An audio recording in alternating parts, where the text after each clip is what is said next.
Acts chapter 14, verse 1.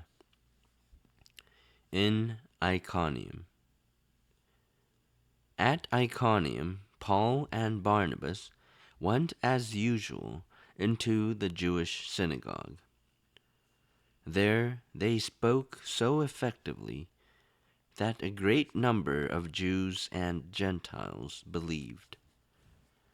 But the Jews who refused to believe stirred up the Gentiles and poisoned their minds against the brothers. So Paul and Barnabas spent considerable time there, speaking boldly for the Lord, who confirmed the message of his grace by enabling them to do miraculous signs and wonders. The people of the city were divided. Some sided with the Jews, others with the apostles.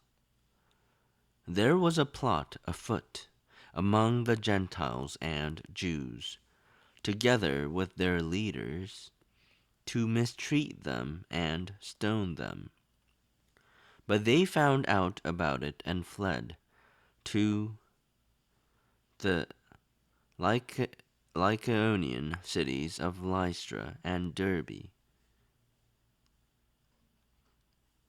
and to the surrounding country, where they continued to preach the good news.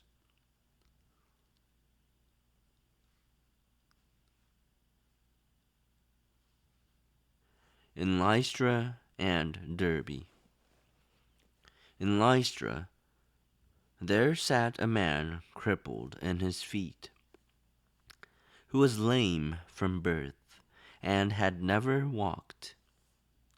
He listened to Paul as he was speaking. Paul looked directly at him, saw that he had faith to be healed, and called out, "Stand up on your feet." At that the man jumped up and began to walk. When the crowd saw what Paul had done, they shouted in the Lycaonian language, "The gods have come down to us in human form." Barnabas they called Zeus, and Paul they called Hermes, because he was the chief speaker. The priest of Zeus, whose temple was just outside the city, brought bulls and wreaths to the city gates, because he and the crowd wanted to offer sacrifices to them. But when the apostles, Barnabas and Paul, heard of this, they tore their clothes and rushed out into the crowd, shouting, "Men, why are you doing this? We too are only men, human like you. We are bringing you good news, telling you to turn from these worthless things to the living God, who made heaven and earth and sea and everything in them. In the past, he let all nations go their own way, yet he has not left himself without testimony. He has shown kindness by giving you rain from heaven and crops in their seasons. He provides you with plenty of food and fills your hearts with joy." Even with these words, they had difficulty keeping the crowd from sacrificing to them. Then some Jews came from Antioch and Iconium and won the crowd over. They stoned Paul and dragged him outside the city, thinking he was dead. But after the disciples had gathered around him, he got up and went back into the city. The next day, he and Barnabas left for Derbe. The return to Antioch in Syria. They preached the good news in that city and won a large number of disciples.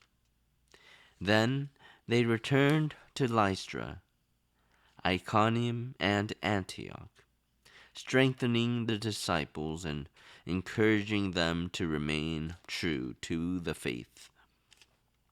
We must go through many hardships to enter the kingdom of God, they said.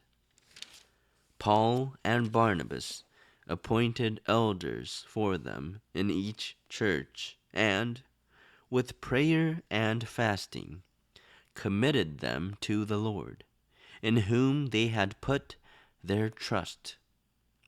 After going through Pisidia, they came into Pamphylia, and when they had preached the word in Perga, they went down to Attalia.